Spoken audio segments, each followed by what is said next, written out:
The Count of Monte Cristo by Alexandre Dumas. Chapter 69. The Inquiry. M. de Villefort kept the promise he had made to Mme. Danglars to endeavor to find out how the Count of Monte Cristo had discovered the history of the house at Auteuil. He wrote the same day for the required information to M. de Beauville, who, from having been an inspector of prisons, was promoted to a high office in the police, and the latter begged for 2 days' time to ascertain exactly who would be most likely to give him full particulars. At the end of the second day, M. de Villefort received the following note: "The person called the Count of Monte Cristo is an intimate acquaintance of Lord Wilmore, a rich foreigner, who is sometimes seen in Paris, and who is there at this moment. He is also known to the Abbé Busoni, a Sicilian priest, of high repute in the East, where he has done much good." M. de Villefort replied by ordering the strictest inquiries to be made respecting these two persons. His orders were executed, and the following evening he received these details. The abbé, who was in Paris only for a month, inhabited a small 2-storied house behind Saint-Sulpice. There were 2 rooms on each floor, and he was the only tenant. The 2 lower rooms consisted of a dining room, with a table, chairs, and sideboard of walnut, and a wainscoted parlor, without ornaments, carpet, or timepiece. It was evident that the abbé limited himself to objects of strict necessity. He preferred to use the sitting-room upstairs, which was more library than parlor, and was furnished with theological books and parchments, in which he delighted to bury himself for months at a time, according to his valet de chambre. His valet looked at the visitors through a sort of wicket, and if their faces were unknown to him or displeased him, he replied that the abbé was not in Paris, an answer which satisfied most persons, because the abbé was known to be a great traveler.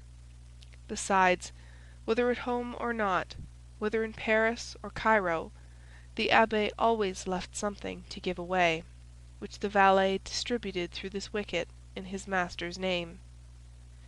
The other room near the library was a bedroom. A bed without curtains, 4 armchairs and a couch, covered with yellow Utrecht velvet, composed with a prie-dieu all its furniture. Lord Wilmore resided in Rue Fontaine Saint-Georges. He was one of those English tourists who consume a large fortune in traveling.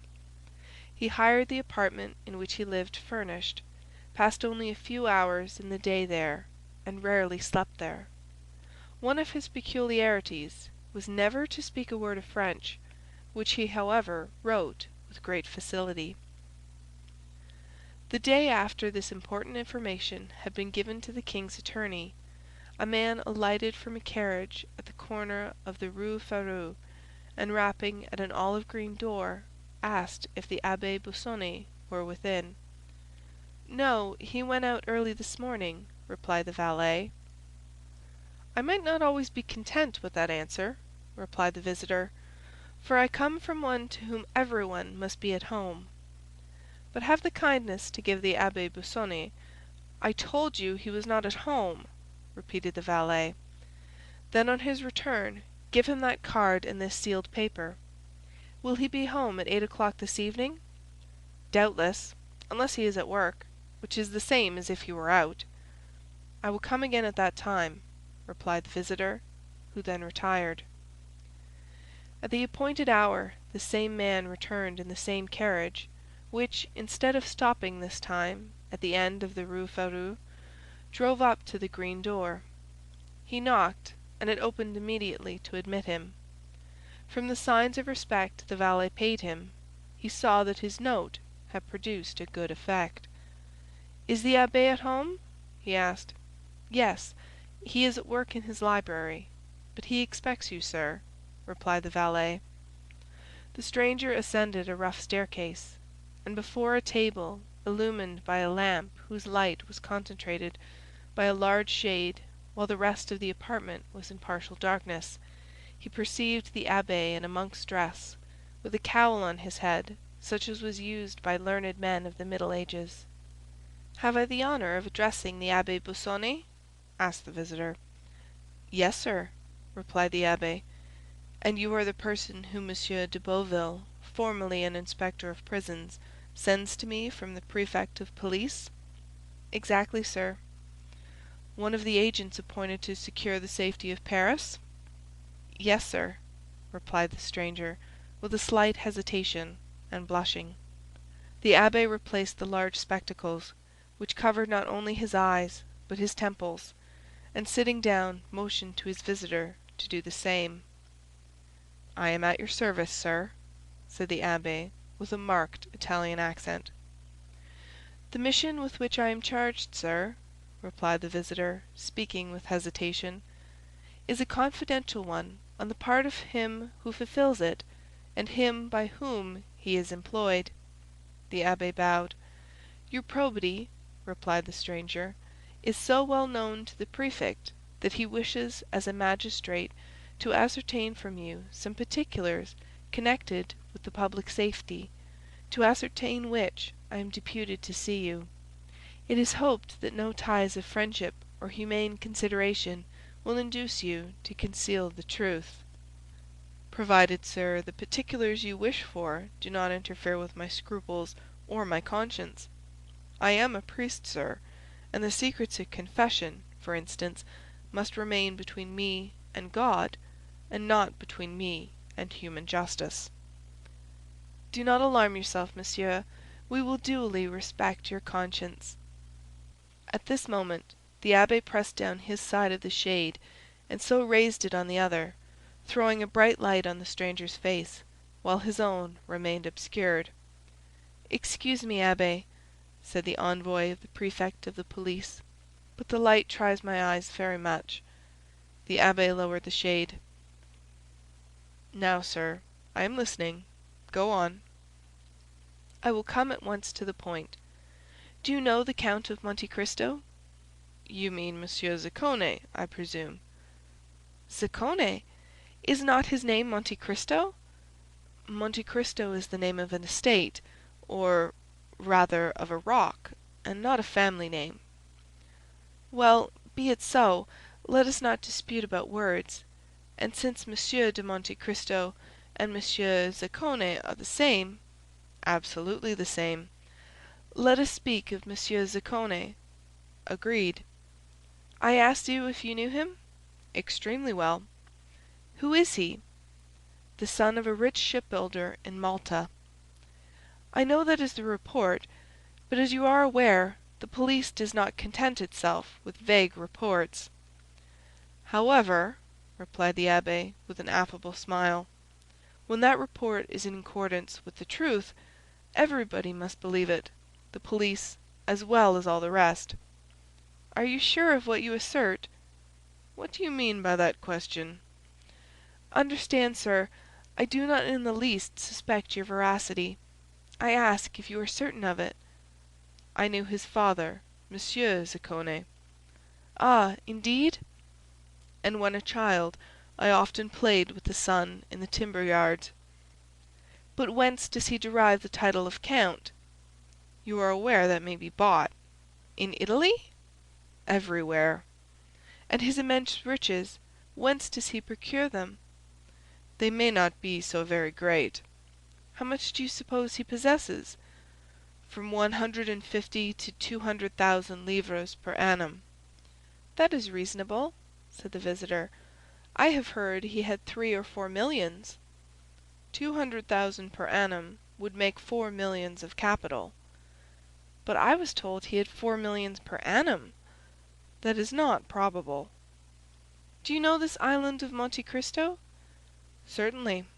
Everyone who has come from Palermo, Naples, or Rome to France by sea must know it, since he has passed close to it and must have seen it."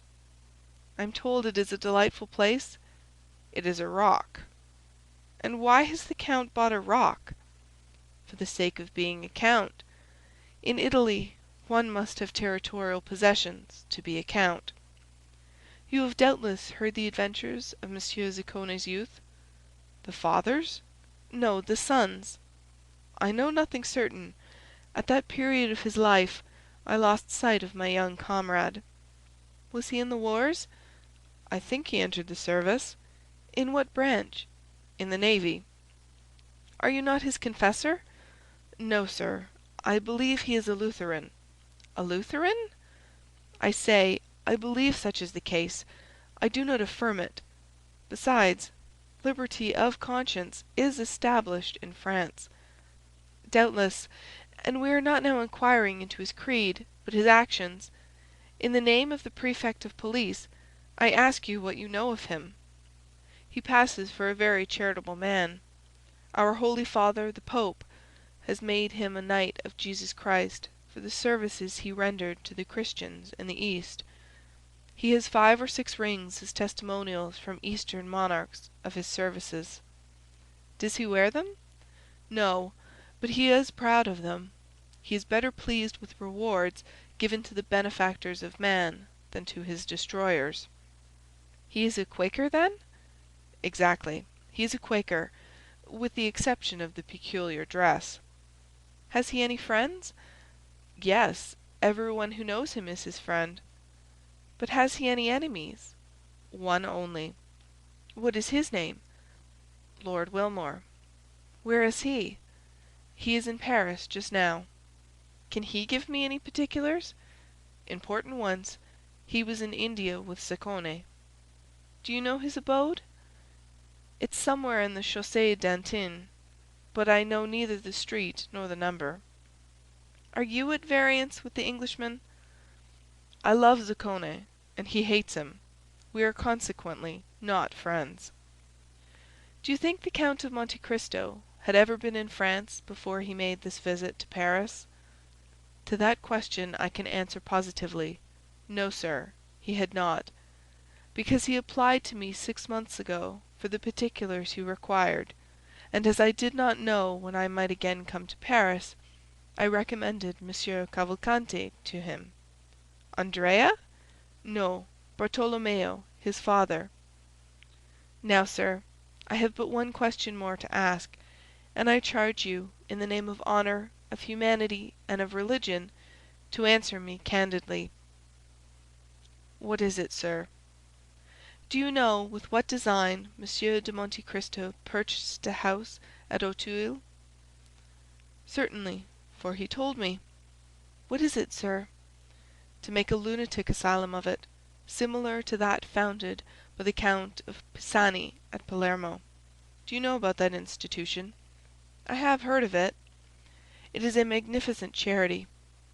Having said this, the abbé bowed to imply he wished to pursue his studies. The visitor either understood the abbé's meaning, or had no more questions to ask. He arose, and the abbé accompanied him to the door. "You are a great almsgiver," said the visitor, "and although you are said to be rich, I will venture to offer you something for your poor people. Will you accept my offering?" "I thank you, sir.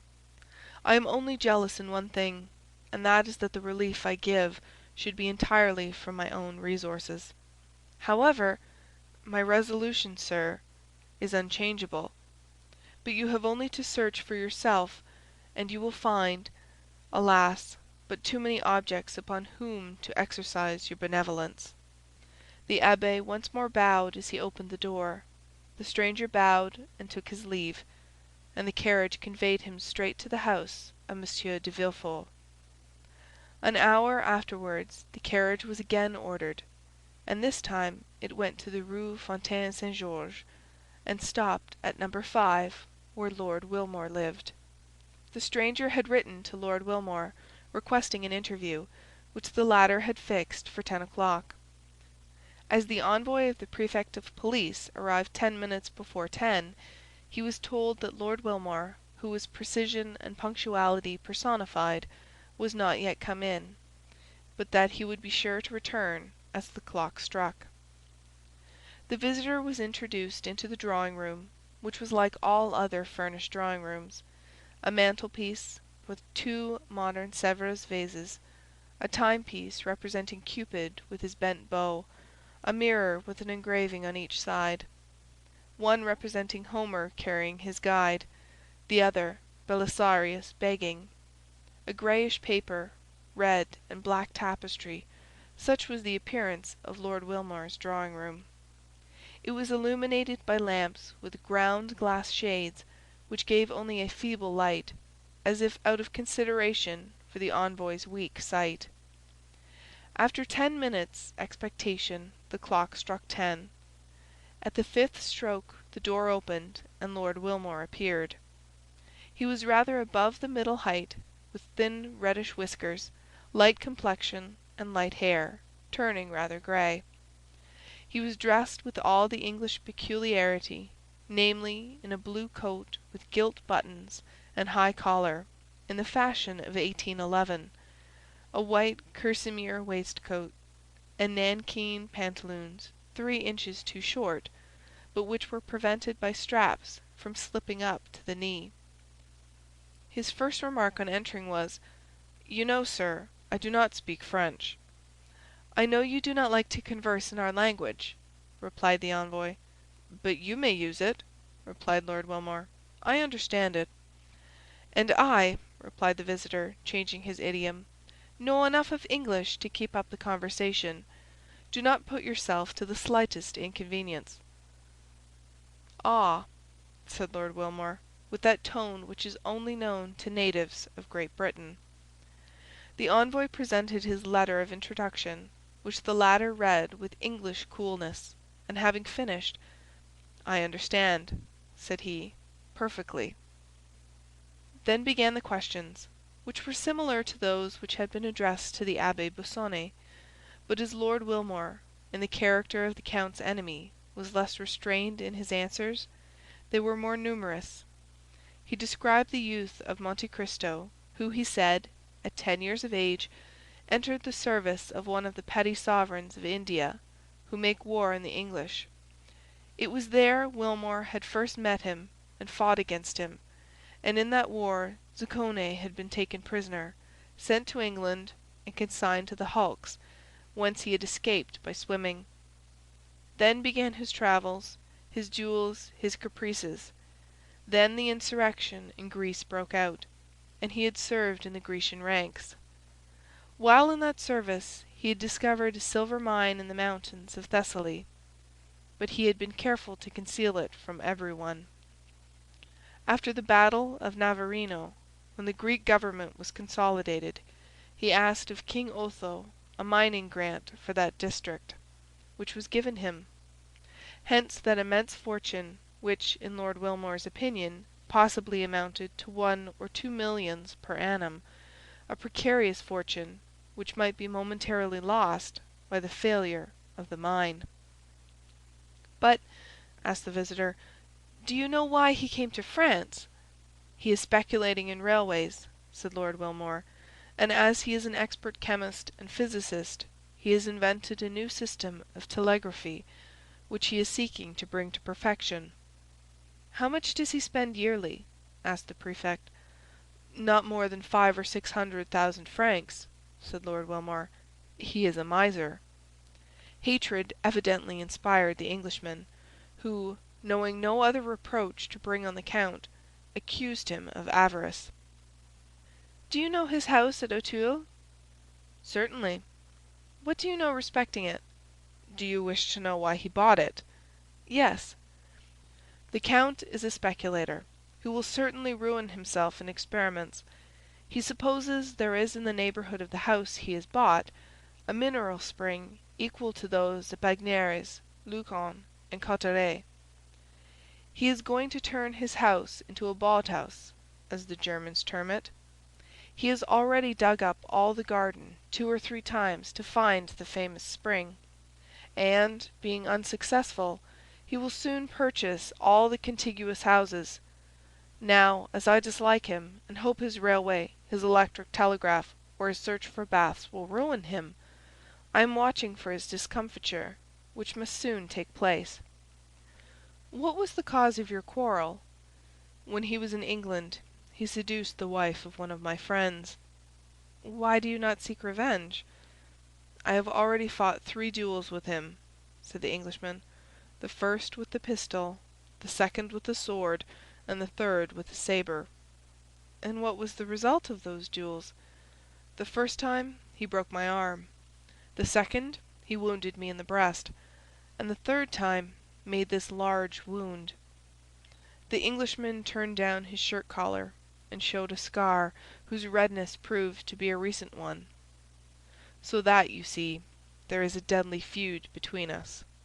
"But," said the envoy, "you do not go about it in the right way to kill him, if I understand you correctly." "Ah?" said the Englishman. "I practice shooting every day, and every other day Grecier comes to my house." This was all the visitor wished to ascertain, or rather all the Englishmen appeared to know. The agent arose, and having bowed to Lord Wilmore, who returned his salutation with the stiff politeness of the English, he retired. Lord Wilmore, having heard the door close after him, returned to his bedroom, where with one hand he pulled off his light hair, his red whiskers, his false jaw, and his wound, to resume the black hair, dark complexion, and pearly teeth of the Count of Monte Cristo. It was M. de Villefort, and not the prefect, who returned to the house of M. de Villefort. The procureur felt more at ease, although he had learned nothing really satisfactory, and, for the first time since the dinner party at Auteuil, he slept soundly. End of chapter 69.